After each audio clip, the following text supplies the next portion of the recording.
Charity Simmons, PSP fitness instructor from Cold Lake Air Base.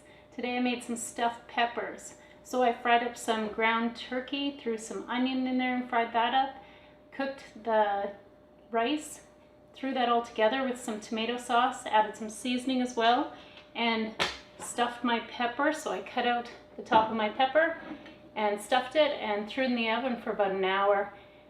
Then right before it was finished, I threw some cheese on the top and broiled it for 20 seconds, 30 seconds or so. Delicious. I have made this before with refried beans, black beans, some quinoa. Throw that all together. You can throw some sauce in there as well if you like. And delicious. So the only rule with this one is, there is no rule, but the one rule I would stick by, you need that cheese on top.